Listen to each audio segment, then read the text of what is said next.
안녕하세요. 메리츠 자산운용의 존리 대표입니다. 부동산이 좋으냐, 주식을 좋으냐, 그거를 가장 구분하기 좋은 거는 어느 자산이 더 열심히 일하냐, 그거에 따른 것 같아요. 저는 주식이 가장 열심히 일하는 자산이라고 생각하고요. 부동산은 그거에 비해서 열심히 일하는 게 아니죠. 결국은 이제 확장성의 이슈죠. 그래서 예를 들어서 주식은 어떤 기업에 투자하는 거고 그 기업은 계속 그 수익을 창출하려고 노력을 하죠. 매출액이 1,000억이었는데 그 다음에는 1,200억이 되고 2,000억이 되고 조가 되고 그래서 결국은 그 확장하는 거에 주식 가격이 반영이 되기 때문에 결국은 주식이 가장 좋은 투자 수단이라고 저는 생각을 하고요. 부동산은 그런 건 없죠. 그러니까 예를 들어서 20년 전에 50평을 샀는데 20년 후에 100평이 된다든가 200평이 된다든가 그런 확장성이 없지요. 다만 그 인플레이션 때문에 아니면 여러 가지 그 이유 때문에 부동산 가격이 상승할 때가 있고요. 또 하나는 부동산에 투자하는 이유는 레버리지죠. 보통 집을 살 때 100% 주고 사지 않기 때문에 예를 들어서 50%를 론으로 샀을 경우에 대출을 샀을 경우에 10% 만약에 부동산이 오르면 20% 오르는 효과가 있겠죠. 그래서 나름대로 부동산은 그런 레버리지 때문에 돈을 버는 거고 그렇지만 주식처럼 일을 열심히 하는 자산은 아니다. 그렇게 제 생각을 말씀드릴 수 있는데요. 그러면 부동산 투자는 무조건 하면 안 되는 거냐? 그건 아니겠죠. 예를 들어서 내가 20대다 그러면 저는 제가 갖고 있는 많은 재산을 주식에 투자하겠죠. 기다릴 시간이 많기 때문에요. 근데 부동산에 비해서 주식의 또 하나 단점은 변동성이겠죠. 주식은 그 변동성이 굉장히 높죠. 그 주시장이 좋았다 나빴다 그 수없이 반복을 하게 됩니다. 연세가 많으신 분들은 이제 점점 이제 그 연세가 드시면서 주식 비중을 줄여야 되겠죠. 근데 이제 일본으로부터 우리가 배울 수가 있는데요. 일본 같은 케이스는 대부분의 많은 사람들의 재산이 부동산 아니면 가장 일을 하지 않는 예금에 거의 80% 자산이 묶여 있기 때문에 지금의 일본이 갖고 있는 많은 어려움은 그러한 것들로 인했기 때문에 어려운 경제가 된 거거든요. 근데 반대로 미국은 많은 자금이 주식에 투자됐기 때문에 그 새로운 기업이 나오게 되고 일하는 자산이 많기 때문에 전체적으로 경제가 좋아진 그런 효과가 있습니다. 그래서 다시 돌아와서 최근에 제가 한국에 보니까 많은 젊은 분들이 퇴직연금을 해약을 하고 그걸로 주택을 구입한다는 얘기 듣고 이건 굉장히 위험한 생각이라고 생각이 들었습니다. 왜냐하면 퇴직연금이 일을 하지 않고 주식에 투자되지 않고 그 돈이 거의 100%에 가까운 그 자금이 부동산에 묶이는 거는 상당히 위험하다고 생각하는 거죠. 대강 따졌을 때 이제 미국에서도 보면은 내 재산의 주식 비중이 얼마큼 돼야 되겠느냐. 간단하게 대답하는 방법이 100에서 자기 나이를 빼는 겁니다. 예를 들어서 내가 50세다. 그러면 내 재산의 50%가 40%에서 50%가 주식에 투자하고요. 나머지 이제 30%든지 20%든지 그 부동산에 투자하는 게 전체적으로 내 재산의 밸런스를 맞추는데 유익하다고 봅니다. 그러니까 위험이 상당히 분산될 수 있는 거죠. 그래서 제가 오늘 말씀드릴 거는 그래도 어느 정도 일정 부분의 내 재산이 부동산에 투자된다. 그거는 저도 동의를 합니다. 근데 일본처럼 막 재산의 80%가 부동산에 있다. 그거는 저는 굉장히 걱정되는 부분이라고 생각하고요. 예를 들어서 한국의 주식 그 부동산 시장이 일본처럼 오랜 기간 나빠진다고 가정한다 그러면 정말로 위험한 자산 분배라고 생각합니다. 그래서 저는 이제 부동산에 투자할 때 어떻게 투자하는 게 좋을 거냐 제 나름대로 그 어드바이스를 드리면요. 이제 외국에서도 많이 투자를 하죠. 리츠라는 걸 투자합니다. 리츠라는 거는 일반 펀드랑 비슷하죠. 그러니까 고객들의 자산을 모아서 많은 부동산에 투자해서 거기서 나오는 임대 수입이나 아니면 그 건물을 가치를 올려서 팔거나 해서 거기서 나오는 수익을 만드는 그런 트러스트입니다. 펀드랑 똑같은 얘기죠. 거기도 관심을 가질 필요가 있죠. 예를 들어 내 재산의 30%를 부동산에 투자하고 싶다. 그럴 때 이런 펀드도 관심을 가질 수가 있죠. 이 리츠의 장점은 예를 들어서 내가 어떤 건물을 하나 소유한다 그랬을 때 굉장히 위험하죠. 그 동네가 만약에 상권이 죽는다든가 아니면 그 건물 가격이 여러 가지 이유로 나빠졌을 경우 아니면 거기에 새로 들어온 사람들이 장사가 안 됐을 경우에 그 임대 수입을 얻기가 어려워진다든가 여러 가지 변수가 생깁니다. 근데 리츠는 여러 군데 분산 투자하기 때문에 그런 면에서 접근하기 쉽겠죠. 그래서 예를 들어서 내가 나이가 한 60이 됐다.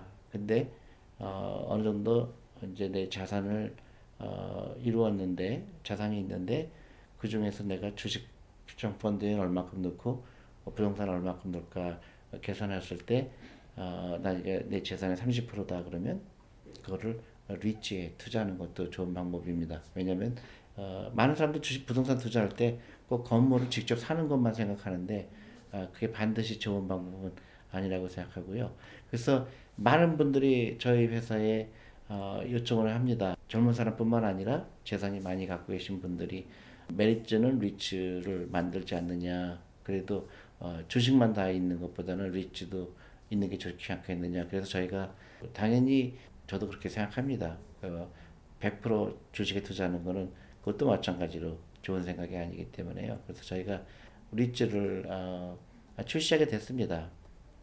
그래서 마침 제가 처음으로 우리 메리츠의 펀드 매니저와 같이 진행하려고 하는데요. 그 리츠가 뭔지, 그 다음에 이 펀드 매니저가 그 어떻게 운영 방침이 뭔지, 어떤 데 투자하는지 알아보는 시간을 가지려고 합니다. 저하고 옆에 같이 있는 분은 이름은 김영석 씨고요. 메리츠 리츠 펀드를 담당할 펀드 매니저인데요. 아마 제가 유튜브로 처음으로 우리 펀드 매니저가 같이 찍는 것 같아요. 김영석 씨, 안녕하세요. 네, 안녕하세요. 안녕하세요. 김영석입니다. 네. 제가 서두에 우리 리츠 펀드가 출시된다고 했는데 언제부터 팔죠? 펀드가? 일단 펀드 출시일은 2월 3일이고요. 그 저희 앱 통해서 이제 펀드 많이들 가입하시는데 앱에서 2월 3일부터 펀드 가입이 가능하게 됩니다. 그러니까 우리가 지금 은행이나 증권에서 파는 게 아니고 이 펀드는 처음에 시작할 때부터 우리 앱을 통해서 투자하는 네. 방법을 택했군요. 네. 설명해 주실래요? 이 펀드에 대해서? 그 대표님께서 앞서서 이제 리츠에 대해서 설명을 좀 해주셨는데 제가 조금만 더 보완 설명을 좀 드리자면은요. 이제 부동산을 저희가 투자를 할 때 저희가 아쉬운 부분 중에 하나는 이제 부동산에 투자된 돈은 일을 열심히 하지 않는다라는 거죠. 그래서 쉽게 생각을 해보면 이런 겁니다. 제가 뭐 한 몇 억을 들여가지고 상가를 하나를 샀어요. 그런데 이 상가에서 계속 제가 임대가 되면은 임대소득이 꾸준히 발생을 하지만 제가 임대소득을 높이고 싶다라고 하면은 여기에 제가 추가적인 투자를 해서 뭐 리모델링을 한다거나 안에 인테리어를 바꾸는가 식으로 해서 그런 부가적인 투자가 필요하게 됩니다. 그런데 리츠 같은 경우는요. 아까도 이제 말씀하신 그 확장성애랑 이제 궤를 같이 하는 부분인데 리츠에 투자를 하면은 그 리츠 안에서 모집된 자금을 가지고 이 리츠를 운용하는 회사가 노후된 자산은 매각을 하고 또 새로운 자산을 취득을 하면서 그 안에서 임대료를 높이기 위한 그런 작업이 그 일련의 과정들이 계속 이루어지게 됩니다. 그래서 실물 부동산에 투자하는 것보다는 상대적으로 일을 더 열심히 하는 그런 돈이고요. 또 한 가지는 분산 투자 효과를 말씀을 드릴 수 있을 것 같아요. 이제 예를 들어서 한국에서 저희가 뭐 집을 한 채 산다라고 하면은 뭐 지역에 따라 다르지만은 몇 억이 들거나 뭐 10억이 넘게 들기도 하고 그러잖아요. 그래서 저희가 집을 사는 순간 일반적인 이런 셀러리맨의 입장에서 보게 되면은 상당히 많은 자산이 그 집에 묶이게 됩니다. 그래서 그런 반면에 리츠는 적은 자본으로도 투자가 가능한 어떻게 보면 투자가 상당히 용이한 그런 자산이거든요. 그래서 분산 투자 효과를 누리기에도 상당히 쉽습니다. 그 일부의 자산은 리츠에 투자를 하고 또 일부는 뭐 주식에 투자를 한다거나 이런 식으로 자산 배분 효과를 가져갈 수 있다라는 게 또 리츠의 큰 장점 중에 하나입니다. 근데 리츠는 대부분 상가에 투자하는 거 아니에요? 리츠가 종류가 굉장히 많습니다. 그 저희가 전통적인 리츠라고 하면은 이제 부르는 것들이 뭐 주거용 아파트라던가 아니면은 뭐 상가도 있고요. 뭐 오피스 빌딩도 있습니다. 이런 전통적인 리츠들이 있는데 그에 맞먹을 정도로 큰 시장으로 존재하는 곳이 이제 특정 산업에 특화되어 있는 그런 특수한 리츠들이 있습니다. 그래서 일례로 말씀을 드리면 데이터 센터 리츠가 있어요. 이 데이터 센터 리츠라고 하는 곳은 이제 그 기업들에게 서버를 임대를 해주고 그 기업들이 서버에 입주를 해서 임차료를 내면은 그거를 가지고서 또 운영을 해서 배당을 주주들에게 지급을 하는 그런 데이터 센터 리츠가 있습니다. 그리고 클라우드 서비스가 확산이 되고 또 이제 5G 통신망이 이제 도입이 되면서 데이터 트래픽이 늘어나고 이런 데이터 처리량이 늘어날수록 서버 수요는 늘어나는데 기업들이 자체적으로 서버를 직접 운영하고 관리하기가 어려워지다 보니까 이런 서버에 대한 임대 수요가 나오게 되고 이게 이제 데이터 센터 리츠들의 굉장히 긍정적인 장기 전망으로 작용할 수 있게 되는 부분이 되는 거죠. 그래서 이런 특화된 리츠들이 또 있고요. 또 한 가지 예로는 이제 그 물류센터 리츠가 있습니다. 그래서 그 물류센터 리츠라고 하면 특히 미국 같은 경우에는 많이들 아시겠지만 아마존이 이커머스 시장을 주도를 하면서 그 사실 미국 같은 경우에도 이제 오프라인 매장들 같은 경우에는 환경이 좋지가 않습니다. 그런 대신에 이제 이 온라인 시장이 굉장히 커지면서 다들 아시겠지만 온라인으로 가게 되면은 물건을 이제 직접 배송을 해야 되는 그 문제가 발생을 하게 됩니다. 그래서 오프라인 시장에서는 저희가 직접 매장을 방문해서 거기서 사면 됐었는데 온라인에서는 예를 들어서 아마존에서 주문한 물건을 그 가정까지 배송을 해주는 요 절차가 필요하게 되는 거죠. 그래서 그 과정에서 이 물류센터들에 대한 수요가 늘어나게 되고 또 이 물류센터를 전문적으로 임대를 하는 그런 리츠들이 있습니다.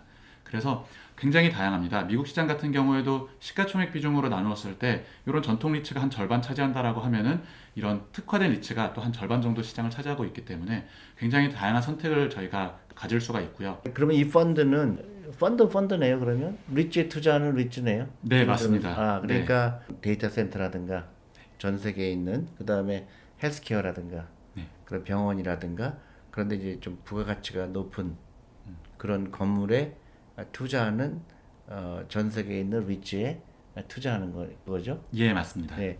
그러니까 제가 볼 때 여기 장점은 좀 황금성도 있죠. 그러니까 예를 들어서 개별 부동산을 사게 되면 그게 이제 그 매각을 하려고 그러면 그 좀 어렵지만은 이거는 일반 펀드처럼 우리가 해외에 있는 리츠에 상장된 리츠겠죠? 예, 맞습니다. 전 세계에 있는 상장된 리츠에 투자하는 우리 펀드입니다. 그러니까 굉장히 유동성이 좋죠. 언제든지 돈이 필요하다 그러면 그 일반 펀드와 다름없이 황금성이 있다는 장점이 있겠죠. 또 하나는 이제 주식형 펀드는 이제 주식의 변동 가격 때문에 굉장히 그 급락이 심하지만은 그 메리츠 글로벌 리츠 펀드는 그런 변동성이 좀 상대적으로 작고요. 그 다음에 보통 이제 글로벌 리츠 같은 경우에는 임대소득이 나오게 되는 거를 대부분 배당으로 주죠. 네, 그러니까 맞습니다. 이 펀드도 그러면 예를 들어서 내가 10억이 있는데 5억이 있는데 이 펀드에 투자하면은 거기서 나오는 임대소득을 어떻게 합니까? 이게 요 부분을 우선 좀 명확하게 설명을 드려야 되는 부분이 저희 글로벌 리츠 펀드는 그 재간접 형태, 펀드 오브 펀드 형태인 거고요. 요 글로벌 리츠 펀드에서 개별 리츠 종목들을 투자를 하게 됩니다. 그러면 이 리츠 종목들이 이제 실물 부동산에 투자를 하고 거기서 임대 소득을 받게 되죠. 그러면 이 리츠는 나라마다 이제 세법이 조금씩 차이가 있습니다만 거의 보편적으로 배당 가능 이익의 90에서 100%를 배당을 했을 때 법인세가 면제가 됩니다. 그래서 배당 성향이 거의 90에서 100% 수준이고요. 배당 수익률도 일반 주식 종목들에 비해서 상대적으로 높습니다. 그래서 이 리츠 종목들이 저희 글로벌 리츠 펀드에 배당을 하게 되면은 저희는 이제 그 분배금의 형태로 해가지고서 다시 이런 투자자분들에게 지급이 되는. 그러니까 제가 볼 때 이 펀드가 좋은 이 펀드의 장점은 예를 들어서 내가 일정한 수입을 원하시는 분들, 네. 특히 내가 이런 분도 괜찮을 것 같아요. 내가 부동산을 많이 갖고 있는데 부동산이 너무 그 작은 수의 부동산을 갖고 있으니까 내가 그 관리하기도 쉽지 않고 또 한국에 있는 부동산만 갖고 있기 때문에 거기서 오는 그 위험성도 있기 때문에 어떤 그 다변화 시킬 수 있는 그런 장점도 있겠네요. 또 어떤 장점이 있나요? 또 어떤 분들이 좋을까요? 젊은 분들은 이 펀드에 관심 있을까요? 저는 젊은 분들에게도 충분히 중요한 투자 수단이라고 생각을 합니다. 그 특히 아까도 말씀드렸다시피 이제 분산 투자의 효과 측면에서 봤을 때요. 물론 이제 내 집 마련의 꿈도 중요하고 하지만 그래서 그런 그 자산을 모아가는 그 과정도 중요하지만 저희가 집을 사는 순간에 저희 모든 자산이 그 집에 동결이 되는 그런 또 안 좋은 현상이 또 벌어지게 되거든요. 그리고 사실 제가 이제 뭐 서울의 집값이 오를 거다 내릴 거다 이런 말씀을 드릴 수는 없습니다. 그런데 뭐 이제 강남 같은 경우에는 지난 5년 동안 2배가 올랐다라고도 하고요. 사실 한국의 이 집값이 높은 부분만큼은 어떻게 보면은 좀 피할 수 없는 현실인 것 같습니다. 또 이제 그런 뉴스 통계도 있더라고요. 2018년 말 기준으로 했을 때 한국의 이 가게들이 가계 소득의 30%가 지금 그 부동산 관련 대출의 원리금 상환에 쓰이고 있다라고 합니다. 그래서 이런 여러 가지 환경들을 보았을 때 제가 젊은 분들도 사실 근데 그럼에도 불구하고 주식에만 투자를 하는 게 이제 불안하다. 그리고 부동산이 가지고 있는 그런 안정적인 임대소득을 창출을 하는 이런 투자도 이제 누리고 싶다. 이런 부분들에게는 굉장히 좋은 투자 대안이 된다라고 생각이 됩니다. 그리고 물론 이런 젊은 분들이 아니라 이제 좀 자산이 어느 정도 있으신 그런 분들에게도 물론 좋은 투자 수단이라고 생각이 되는데요. 그 작년에 이제 12월 달에 그 부동산 투자 관련 규제가 강화된 부분도 있긴 하지만은 이제 한국에서 갈수록 부동산을 여러 채 투자하는 거에 대한 환경은 좀 갈수록 어려워지고 있습니다. 근데 이런 환경에서 제도적으로 규제 리스크가 훨씬 낮은 이런 글로벌 리츠에 투자할 수 있는 기회를 제공해 주기 때문에 그런 측면에서 봤을 때 상당히 이런 폭넓은 수요층이 저는 있을 거라고 생각이 됩니다. 근데 그 반드시 단순 임대 수입뿐만 아니라 예를 들어서 내가 살고 싶은 집을 사는 것도 예를 들어서 너무나 많은 재산이 아까 30%라고 말했잖아요. 네, 그러니까 버는 거의 30%가 내가 집을 소유함으로 인해서 거기 계속 그 갚아나가야 되게 되면은 나중에는 자기 재산의 거의 대부분이 집 하나가 되게 되는데요. 그건 굉장히 저는 위험하다고 생각하는데요. 예를 들어서 과거에는 인구가 늘어나고 도시화가 되니까 집이 부족했고 그러니까 부동산이 시간이 지나면서 그 올랐다고 생각하지만 앞으로 정말 그렇게 될 거라고 저는 쉽지 않다고 생각하거든요. 오히려 일본 같은 케이스를 보면 오랜 기간 동안 부동산의 가격이 하락을 이루어왔기 때문에 특히 젊은 사람들도 잘 생각을 해야 될 것 같아요. 그래서 만약에 1년에 내 전체 버는 연봉의 30% 40%가 그 내가 사는 집을 위해서 취득하는 데 들어간다는 거는 조금 위험하다. 그것보다는 저는 주식형 펀드에 아니면 연금저축 펀드를 통해서 주식형 펀드에 투자하는 게 저는 제일 좋은 방법이라 생각하는데 또 일정 부분은 이런 리츠도 내가 부동산에 어느 정도 익스포저가 필요하다. 어느 정도 그런 면에서는 부동산 사는 것보다는 리츠에 투자하는 게 더 낫다고 생각합니다. 그래서 결국은 내 자산의 얼로케이션이거든요. 자산에 얼마큼 배분하는 거냐. 그래서 저 같은 경우는 처음에 20대, 30대 때는 거의 전 재산이 주식이나 주식형 펀드에 있었고요. 근데 이제 시간이 지나면서 점점 주식 비중이 줄어들게 되고 부동산도 이제 어느 정도 안정되게 갖고 있는 거죠. 그래서 그 부동산에 그런 그 부분을 투자하는 거를 리트를 통해서 하는 것도 나쁘지 않다. 저는 그렇게 생각합니다. 그죠? 네. 또 말할 게 있나요? 몇 개 정도 투자하나요? 글로벌 리츠에. 글로벌 리츠 종목에서 한 35개에서 40개 정도 종목으로 투자를 하게 되고요. 그 지금 저희가 이런 포트폴리오에 대한 얘기 해도 괜찮나요? 그럼요. 다시 할게요. 괜찮아요. 35개에서 40개 정도 종목으로 투자를 하려고 생각을 하고 있고요. 그리고 아까 말씀드렸던 이제 주로 좀 상대적으로 투자 비중을 높게 투자하려고 하는 종목들은 이제 아까 말씀드린 데이터 센터 리츠라던가 아니면 뭐 물류 센터라던가 혹은 이렇게 구조적으로 전방 산업 수요, 그러니까 헬스케어 리츠라던가 이렇게 구조적으로 전방 수요가 증가할 수 있는 그런 리츠들을 좀 더 높은 비중으로 투자를 하려고 하고 있습니다. 그리고 이제 조금 특이한 부분 같은 경우에는요. 이 글로벌 리츠 시장이 한 2조 달러 정도 되는데 그중에 미국 비중이 60%가 넘습니다. 그리고 그 다음으로 큰 시장이 이제 일본이고 그 뒤로 뭐 호주, 싱가포르 등등 이런 시장들이 있는데 저희 같은 경우에는 이제 또 싱가포르 시장을 또 상당히 좋게 바라보고 있습니다. 그래서 상대적으로 다른 나라들에 비해서 싱가포르이 배당 수익률이 가장 높고요. 안정적인 부동산 시장이 형성되어 있기 때문에 싱가포르 리츠를 상대적으로 비중을 많이 가져가려고 그렇게 생각을 하고 있습니다. 그러니까 이제 이게 분산 투자하는 효과죠. 그러니까 네, 맞습니다. 나라별로도 분산되고 그다음에 이제 섹터별로. 네, 그러니까 예를 들어서 같은 건물이라도 병원이다 네, 아니면 헬스케어다 이제 그런 쪽에 양로원이다 네, 그런 데는 상대적으로 위험이 덜하겠죠, 그죠? 네, 맞습니다.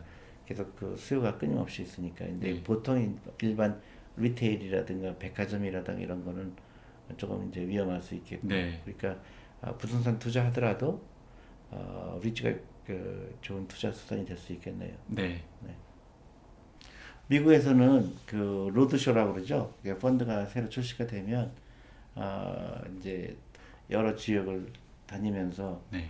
그 이 펀드에 대한 소개, 그다음에 많은 사람들이 갖고 있는 질문에 대해서 대답하는 자리가 있는데 어떤 계획이 있으세요? 아까도 말씀드렸지만은 이제 2월 3일, 2020년 2월 3일부터 저희 앱에서 펀드 투자가 가능합니다. 그래서 2월 달에는 정기 강연이나 혹은 비정기 강연으로라도 자리를 많이 만들 계획을 가지고 있습니다. 굳이 메리츠 펀드가 아니더라도요. 그 리츠가 어떻게 운영되는지, 그다음에 리츠가 뭔지 많이 궁금하신 분들이 있을 거예요. 그래서 언제든지 저희 홈페이지를 통하시거나 아니면 저희 유튜브 채널을 통해서 오시면 많은 정보를 얻을 수도 있고요. 그다음에 투자에 관한 거, 또 전반적인 거 여러분들하고 우리가 많이 가능한 한 여러분들 많이 만나려고 합니다. 그래서 다양한 방법으로 여러분들 노후 준비하는데 저희가 도움이 됐으면 합니다.